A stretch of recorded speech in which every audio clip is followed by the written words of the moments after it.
be able to see. A couple of levels. Does also mean that he is not as great of a gank.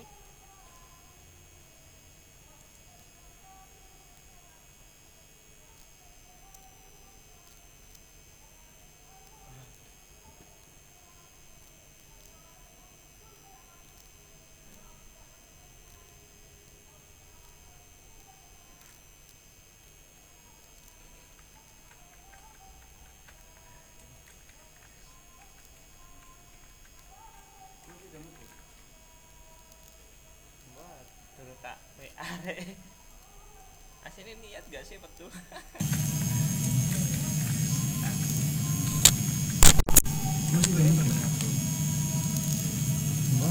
Dota Aslinya niat gak sih betul? Seems like a bit of a stretch to take that approach. Oh, they definitely take their time for this with this third pick on Team Liquid. Yeah. What possible scenarios could they be contemplating? I mean, dealing with the Underlord. Seems like a bit of a stretch to take that approach. Oh, they definitely take their time for this third pick on Team Liquid. What possible scenarios could they be contemplating? I mean, It's very, very good as well. They want to get that out during the daytime. They're always going to be able to recast that. So the VG game becomes incredibly important. For VG game, when it's daytime, that call out is so hard when you get that out during the line. It's always going to be there. It's always the case. Very good. I like it right now. Yeah. Absolutely. Is that a worrying thing or just because?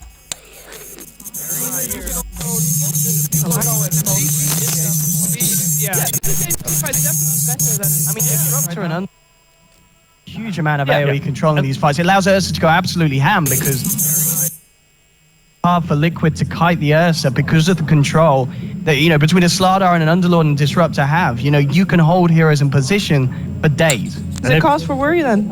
For Liquid, yeah, potentially. Like, they either need to round out their draft by trying to match up the team fight a bit more, get a bit more team fight themselves, or they're going to have to take some of those greedier farming, split pushing carries. But that's the approach they took last game. They had Mirana and Naga same team and it didn't work out. So I don't know. I'm not sure they'll necessarily be in a rush to go back that direction. And there's like a more, not a team fight hero, but he does give them some initiation. Mind Control plays this Beastmaster very, very well. And it's a good hero to like base a team fight around because he starts the fight for you and then you get that quick pick off and you can have a much easier team fight because of that. Reveals a bit more about the Timber Saw as well. Yeah, I'd say, well, I don't know, I guess, yeah, safe lane or mid. Probably safe. I want to say Matu plays it the most out between them, but... It also depends on where they're expecting that Ursa to go to. Because we've seen Ursa as mid, but for all we know, it might be a safe lane one. Yeah, you don't really want the Timber versus Ursa. Exactly, you want to try and dodge it.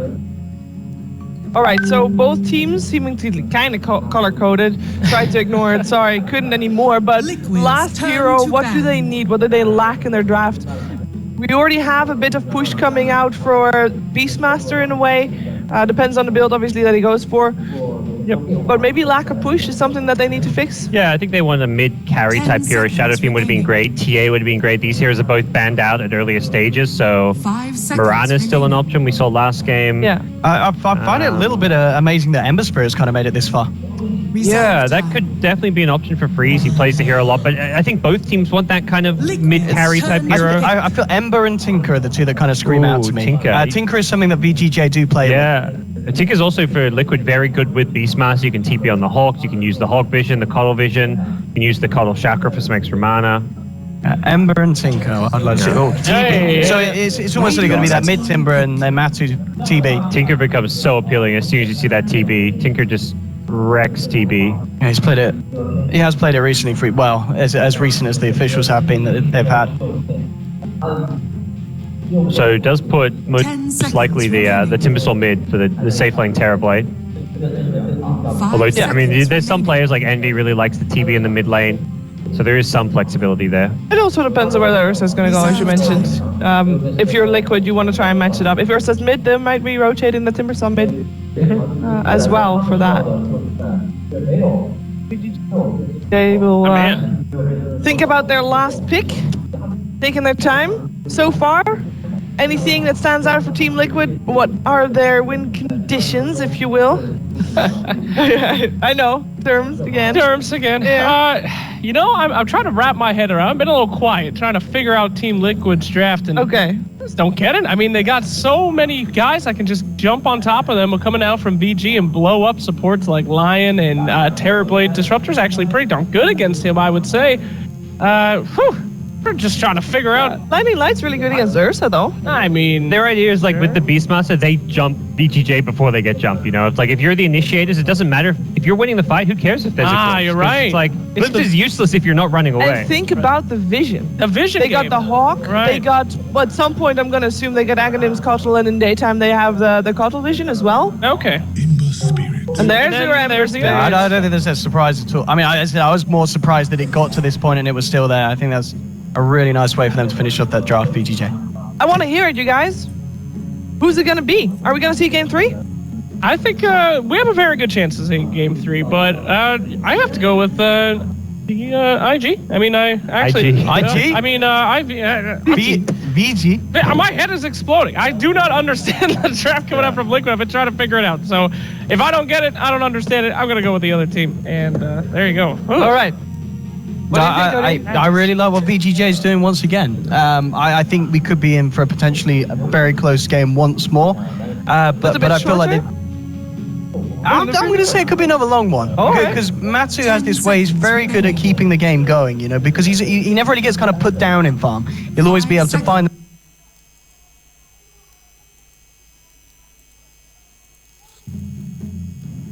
sense you can keep the game going. And I like what I think the Ember. Right, gods. I think I have enough faith in Mind Control's Beastmaster. I think he's playing that key hero that needs to do incredibly well this game, be effective in initiating the vision game. So I'll go with Liquid on game 2. All right, we have a bit of a split panel here. We're going to find out what's going to happen in this second game as we head over to Lyrical and Merlini. Hello and welcome back again, ladies and gentlemen. We're here for game number 2. It's, well, not IG, but it's VG.J facing off against Team Liquid. What's wrong with you, Slack? Anyways, What is wrong with you? We're hopping right into it right now. You can see the close-up of Mr. Miracle as well, playing on the Terrorblade. Interestingly enough, it's Miracle on the Terrorblade. Any thoughts or feelings about this right now? I mean, he's played it before. Yeah. He's played it a few times, actually. Not terribly surprised.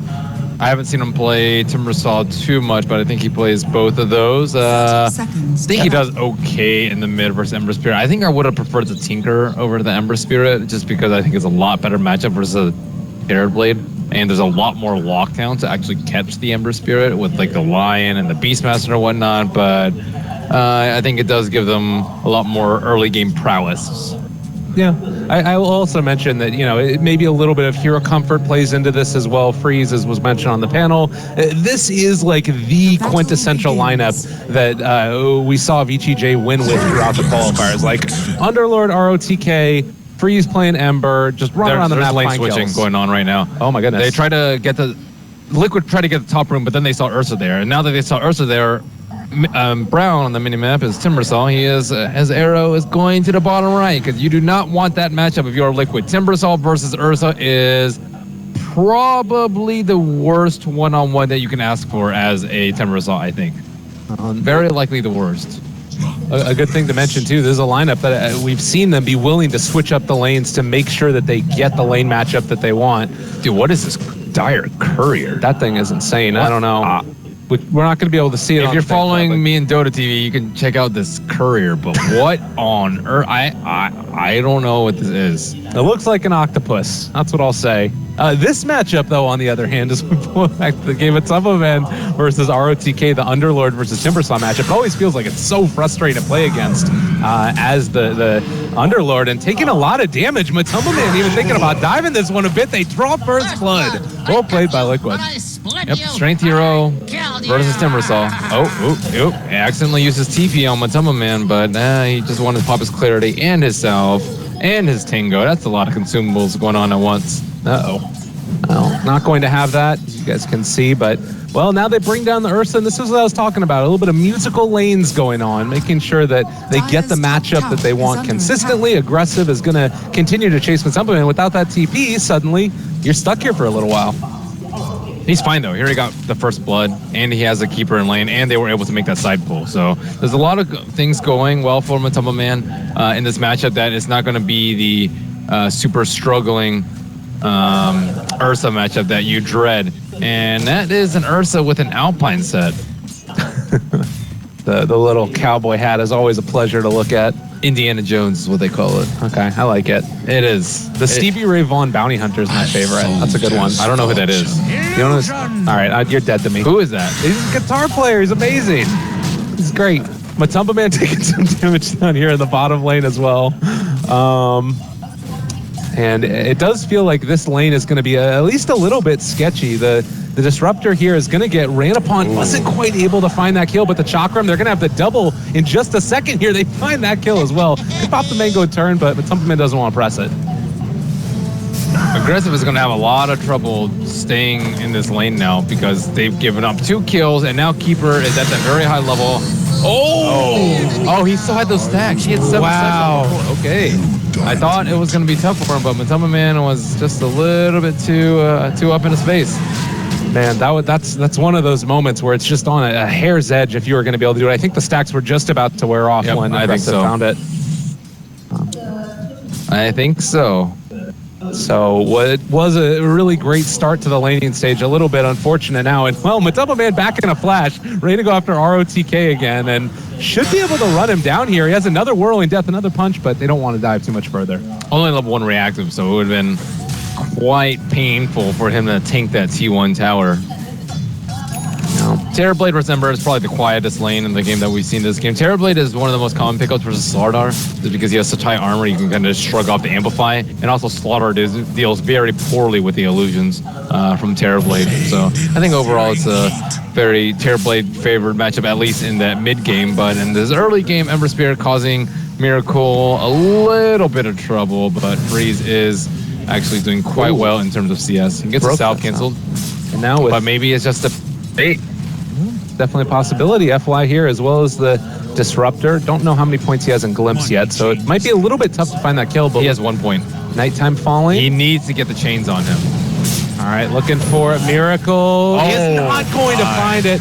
Crush is still there, and they're going to be in range with the Glimpse. They pull him back in, but Miracle is still very tanky. The kinetic field's going to hold him in place just a moment, and damage is going to be enough to find that kill. Freeze now also trying to get out and away. The Fairy Fire popped, and Freeze will live at least for now. Mind Control not able to get there quick enough. That 1 level of Conjure Image to tank that Searing Chains, that would have been just a super quick and easy death, but he did get slightly lucky with the RNG, and they will have to shrine up in the meantime. Oh my goodness. Very low there from Matumba Man. He's going to TP back out and away as well. So one thing that we didn't really get to mention a ton is that this Coddle has basically been soloing the bottom lane since Matumba Man left, and this has allowed the Beastmaster to get a ton in the jungle as Miracle again going to be in trouble. This time he does get hit by the chain, so a little bit of the chain feed coming in right now as Miracle drops again in the mid lane. I see what you did there. What's that? Oh, he's a chain feed. Oh, yeah. From Searing Chains. I didn't do that. No, it just happened. But nonetheless, VG.J looking pretty good. You look across all the lanes, they're leading in CS. The big thing, though, again, is that Beastmaster in the jungle. Basically got whenever he wanted. He was forced to come into mid a couple of times, though. Not ideal. You want to hit like level 6 in 5 minutes, get a smoke, and then go kill someone. But not as easy when your mid lane is getting crushed. And FY is going to be able to sprint away from that one, too. So Mind Control can't quite finish it off there. And another Chains mid lane. He has 3 remnants. Really low Kuro there as well, though. It might have been able to punish Freeze enough to find the kill. And the salve up should secure his survival here. Terribly doesn't even have boots. It's not been a good one. ROTK trying to get out and win. Oh, he's not going to do it, though. Matumba Man finds that kill. Easy. Yeah, nicely done, but how aggressive. Also getting a little bit upset at the situation. Just going to come over and hit him a bit. So it feels like it's just been a very punchy game so far. Everybody running back and forth across the map, trying to find pickoffs, early rotations for kills. And now Kuroki going to steal a bounty rune away from FY. Is there a point where it sort of settles down a little bit more, or do we start to see some of the 5-man, or do you expect a 5-man from VG.J? I think it's going to get more crazy. Once Beastmaster hits 6, I mean, he just hit 6. He doesn't have a smoke. Is he going for... Oh, I thought he was going for Midas. Oh, no, he's going for Helmet Dominator. That makes more sense. But I think it's just going to get crazier. Ursa is going to have Roshan potential very, very soon. Beastmaster just at level 6, so you're going to start seeing people getting roared. There it is, the Chakram that comes through as well. Ulti not going to be there from aggressive to save his life, so he does eventually get brought down. Pretty nice. That was easy. That was easy. Is Freeze going in again on Miracle? He chains him, and, well, you mentioned the Remnants. He's got 3 of them ready to go if he wants to make it happen. Jump forward. No problem for Freeze. That was easy. Actually, not that easy. He made it look easy. Tower is under attack. Well played, sir. Well played. But now he's going to have to foot it home because he doesn't have an active fire remnant back. But that's okay. Yeah. ROTK here might end up going down. Matumba Man in his face, and the Chakram, a quick kill. That's a killing spree for Matumba Man, who's had a very good game so far for himself. Poor ROTK. He doesn't actually have at one point in pit. He also, I mean, that being said, he's been able to get a lot of farm out of this offlane. He's sitting at 4th in net worth right now. Yeah, he has actually spent all his gold, I think, most of the times before he's died. So that's, that's been pretty good for him. FY, a little bit off the mark there with the crush, and GH is going to be glimpsed back. Kinetic field, full ulti committed. GH is like, see you later. Never mind, he's gone. Wanted to try the DP out, but they had the crush again this time. That's some hate. That was a lot of hate. It is a level 7 keeper. Hey, he's pretty good with Ember. See, That's a 0. I think that they just felt like it was more a comfort thing. I agree, though, that Tinker, like, how much do you lose by not having that Tinker against the Terrorblade? Does Ember... When he's getting destroyed in mid, not that much. Okay. And in later game, is it still a hero that counters him fairly well, or as long as the Ember gets Maelstrom in time and a reasonable okay time, then I think it's fine. I think a lot of this depends on Roshan though, because Ursa's died a few times, as has Underlord, so the Temper Cell is going to be pretty fed, and I think he can kind of be up in their face. They also have the Hawk to scout out the Roche, so the game might devolve into Roshan Wars quite quickly, especially if this T1 falls on top. No. Well, is there a team that you're feeling like is a little bit more happy with the Mind Control wrapping around from behind? He does not have a Helmet Dominator creep quite yet, but aggressive is in the trees. The Hawk is not needed because they do have an Observer Ward over there, and that was a little close. Yeah, they thought about going for it. Instead, it looks like they're sort of setting up on the bottom lane for the push that could have come from the Coddle, and now the smoke moving over towards the mid lane, I guess. It feels like neither team has really gotten the most out of these rotations as of yet. I mean, it's still been 11 kills in under 10 minutes. It's been a very active game. Fenrir's going for a kill on Matumba Man. Yeah, it's kind of weird. They brought Freeze in as well, and he smoked, but he moved towards mid. So creep till 6. Might be able to do it. Jump in. They've been on to Kuro trying to force out a rotation, and they will do that. They can still go up in the top lane if they want, but they've now caught Matumba Man, so they're not going to be able to find a kill either mid or in the top. A little bit of a slow TP coming in from the Underlord. He needed that root like during the disable, so he could actually get a little bit more damage afterwards. Miracle working on those Ancients right now with Mind Control and that max Inner Beast. Actually, only level 3 Inner Beast, but almost max. They have a lot of right click. FY in the mid lane does not have level 6 as of yet, but they are going to be able to get the crush to start the fight off. Freeze dealing some damage as well. Chains is there. Kuro looking for the counterplay. He's going to get a good Earth Spike, but the kill was already there. Just another one for VG.J. They've, some of the rotations have ended up working out. 4 down. They still have Finger, so I mean, they have to play a little bit carefully up here. Do you like the Helm of the Dominator build on the Beastmaster? Is that sort of the way that you feel like he should be played nowadays? Yep. I like it. I think like Necro 1's just not that strong. I think that Helm of the Dominator just gives your team a lot better fight. And there's also like not like every time you get Necro, there's like this big window in between your Necro cooldowns, but with Helmet Dominator, you can always have it pretty much. And also, I think it just synergizes really well with what he provides. He's like a team fight hero that provides a lot of auras and has a lot of summons that are just mega annoying. And it's also more flexible because Necro, you get the same 2 creeps every single time. Helmet Dominator, you can get whatever you want. And now you also can finish off and pick up a kill there. So Helmet Dominator didn't really do much with that, but they still managed to find that one. And now with the ice armor, they can take the tower down. I mean, all the heroes here anyways, it would have gone down regardless. The regen is also very underestimated.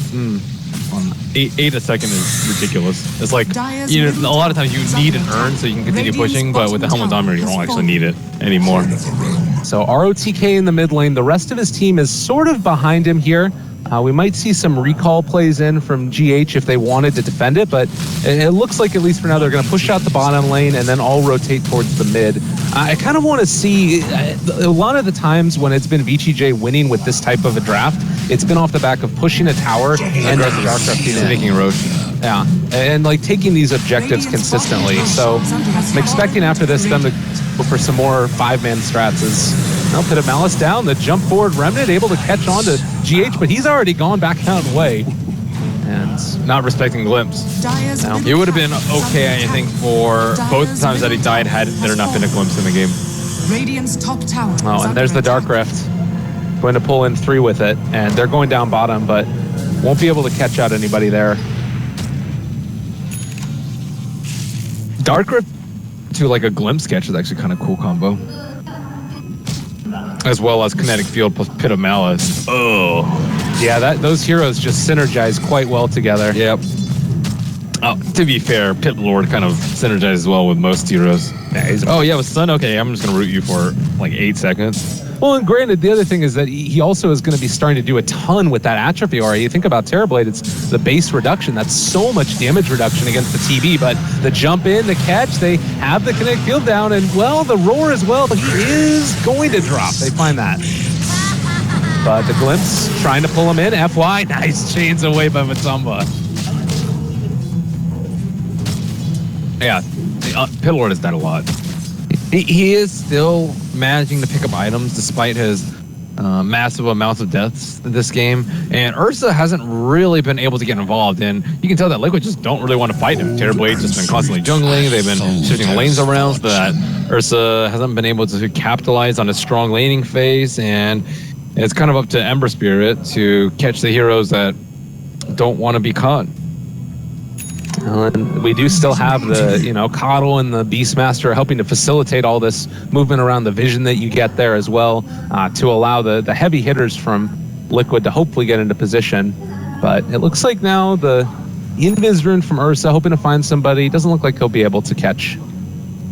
They're going to see this blast, though, so he's going to head around, try and circle around the Keeper, perhaps. He's just going to back out there for the moment, though. Liquid. They're just trying to farm up, get to this point where Terrorblade's going to be so big, because they don't have the best heroes to instantly kill his illusions. They have, Firestorms, very long, quite a long cooldown. Ember Spirit doesn't have Maelstrom yet, and all the other heroes are just not very good at dealing with the Terrorblade. So once Terrorblade gets Manta plus Lance / Pike, that would have been a nice pickup for them. That would have been a nice pickup, but they're wasting a lot of time. And Terrorblade has had uninterrupted jungle farming for the last, 7-8 minutes, I would say. And I think it's just going to keep on continuing. Keeper, once he gets Ags, it's going to be even more annoying. And then they have the Hawk. And at the same time, they're also pressuring towers and just getting away with free damage on the T2s, where Ursa, he has an Aegis and he's very strong, but he can't catch anyone. Yeah, it's really tough. I mean, this lineup here, and you think about Blinding Light a little bit later on as well. In the midst of those fights, you just push back that Ursa. I mean, is this a game where he's going to need to pick up a BKB and an Aghanims potentially, or what are your thoughts on that? I do like BKB and Ags, but at the same time, I think he needs Basher as well, so he can actually kill a hero like Timbersaw. Kind of the problem with the hero in general, I guess. Is under attack. Bit tough to make it work. Haste Rune could certainly help, but it looks like GH is going to take that and just run away on his little pony. He just sees all these heroes and he just can't kill them. Sad life for Big Bear. Now they really want to force something. They're like, we have Aegis, we haven't been able to catch anyone, let's push some towers, so perhaps they'll fight us. Perhaps. being the key word here. I mean, like you mentioned, it feels like it has to be that glimpse to pull somebody back in and get them under control with the kinetic field. But even that, it sort of relies upon Liquid being out of position to begin with, which they just haven't really been. They're playing around it pretty well since those first couple of kills. Maybe an ROTK Dark Rift to the bottom lane as this tower ends up falling to try and jump on him. Yeah, it looks like that's what they're going to go for here. And Freeze can potentially catch, and looks like they're going to jump in with the rest of them. Cancels it at the last second. FY is left alone now, and well, the jump in, they've caught out too. They decide to turn the fight towards the mid lane. Curl him and tell him to go down. FY doesn't even die. Wow.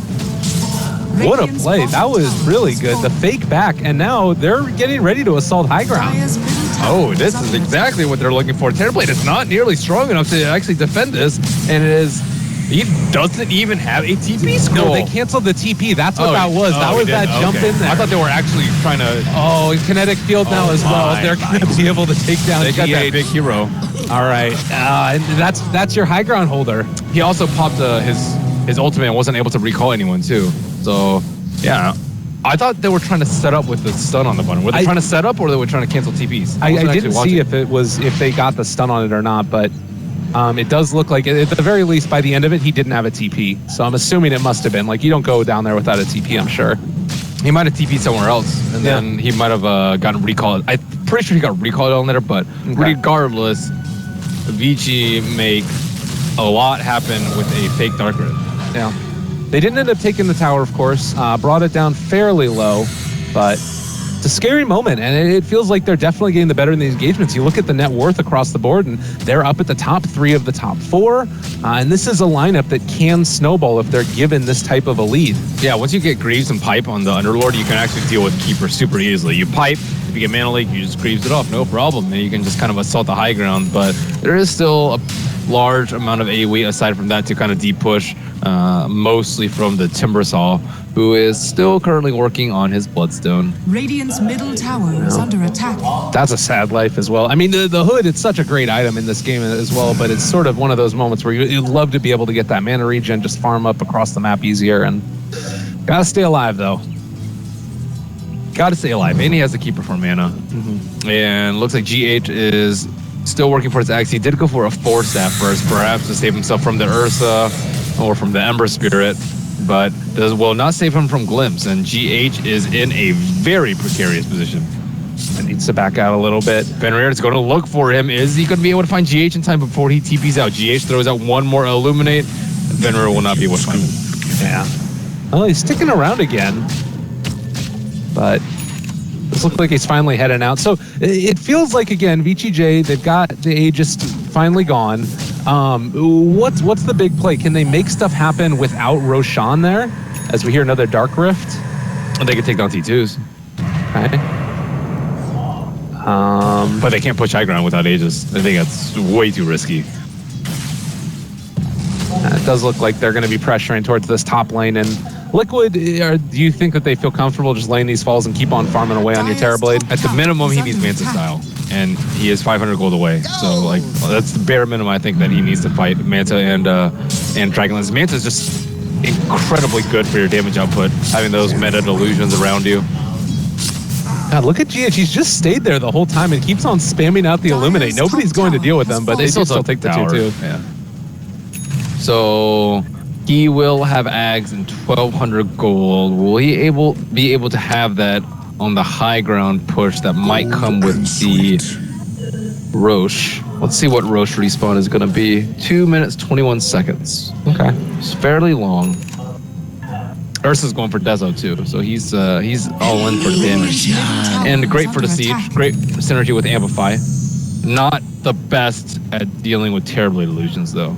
So it's good if they want to push early. It's bad if this gets much later. Or if he gets like roared or something, I feel like it's pretty bold to just go straight for that. It's like relying so much on fighting Aegis. Yeah, I guess that's true. So in response to that for Liquid, is it just like jump in, blinding light the Ursa and Blinding light isn't terribly reliable because he can rage it off. Yeah, I guess that's true. So it's mostly just don't let it get to the point where they can actually push high ground. So keep wasting time, keep split pushing with the Keeper, keep bringing around people with a recall, keep scouting out with the Terrorblade illusions and the Beastmaster summons. Just keep on stalling. It's kind of like the Naga game, except they don't have a Naga this time. They have a Terrorblade who is much better come team fights later into the game. Top tower has been GH has just lived up here, and he doesn't show any signs of leaving, really. Well, okay, there we go. That's great. Goes for the TP immediately.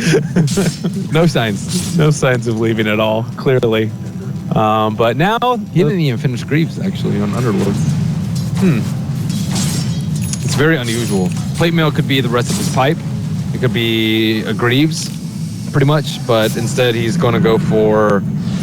I actually don't know what he's going to go for with that. Shivas? Just force stat? Casual? I don't mean... The plate mail? I was talking about... I thought that they were going for a fight there, but GH force staffed away. He's just being annoying. But, I mean, big bad ROTK's in front with a hood, so he doesn't really care about Illuminate.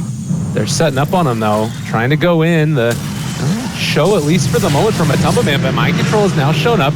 They throw out the big ulti. There's the roar onto ROTK. He is already enraged, though, but there's the damage. They have enough to take him down, and Fenrir also gone. GH is going to follow the freeze, but Matumba Man is just a monster in these fights, and looks like Fenrir is kind of stuck here for the moment. They're going to run into a miracle. The right clicks come through, and well, sleight of fist, but he's gone. 4 dead for VG.J. That force staff from Keeper at the start, that's what won them the fight. He pushed the Timbersaw outside of the kinetic field into Static Storm so that he could actually get his damage off. And the roar on Ursa, he gets disabled during his ultimate, so he doesn't do any damage. I actually don't know where Ember was at the start of the fight. Maybe he was like buying his Blink Dagger or something like that, but he was not able to do damage. And of course, Miracle just came from the side. Okay, I have Meta, I have Manta, and he just chopped down everyone. Very, very quickly. Matumba Man now, he's got 16 Bloodstone charges on top of the hood. So suddenly this hero that was kind of struggling for farm before is just tremendously farmed now. And well, they jump in, the blink, they're trying to take him down, but Matumba Man is going to be able to back out, at least for the moment, and the glimpse to pull him back in a lot of trouble, but still able to back out. Is going to maybe have to suicide here. He's taking a lot of damage, but he's still surviving through all of it. The reactive armor, and now aggressive is gone. They're not going to be able to bring him down. Oh, wow. The Hex, freeze controlled, and maybe going to be killed off as well. They take him down, 3 gone, trying to Dark Rift out. Matumba lived through all of that. Yeah, he is incredibly tanky right now, and I think they're just going to go for Roshan, and now, I mean, the keep away game has been played to perfection by Liquid up until this point where they actually want to fight. Now that they know that Miracle is actually big and bad, and he's actually going to have a Scotty quite soon, which was kind of incredible considering his early game deaths. Oh my god, look at GH here in the mid lane, just being a menace right now to ROTK. I actually think he's been playing the best out of anyone on Liquid in this early game. He's kind of just like, yeah, he's dying, but I don't even die. Oh my god, have mercy. The force staff away, everything thrown out. Oh. Yeah, yeah, you can tell why Keeper is very first pick material for both of these teams. Oh, that was gorgeous. I was, like, Keeper's just like, yeah, you can jump me if you want, but force staff, blinding light, and now you got the heals coming in for the team. Yeah, this game's looking to be over quite soon. No way to stop it. Yeah, there's just so much. Right? Before, when they jump on Matumba Man before, like, now he's got the heal, the daytime, everything else working out for him. They are going to throw out a good bit of damage from aggressive, trying to take down Matumba Man, but apparently brings him down to a quarter HP, and now healed back up to full. ROTK just forced to back away, and, well, there's going to be the last whirling death. The racks go down, and potentially the dreams of VG.J or the clean sweep. This is looking like it's going to go to a game 3 unless something changes rather rapidly. Radiant's bottom tower is Yep, they have the Keeper Ags, it's daytime, everyone's getting healed up. They have the Aegis on Terrorblade. The only thing that's really stopping them is Meta, but Meta still has a good 5 seconds left, and I think that might be enough for them to take down this melee Rex. No buyback on ROTK. It's going to be really hard for them to chase too much further. The roar comes out. Ursa's controlled and maybe going to be killed off. They get up a pretty good Static Storm, but Aggressive's already gone. FY as well, fingered to death, and everything else thrown out against them. GG gets called 26 minutes in. Liquid are going to force it to a game number 3. That is how you waste a team's time. Okay, that is how you play Keeper and just play keep away with Keeper. Like they could not push. They couldn't catch him. They couldn't really do any significant damage.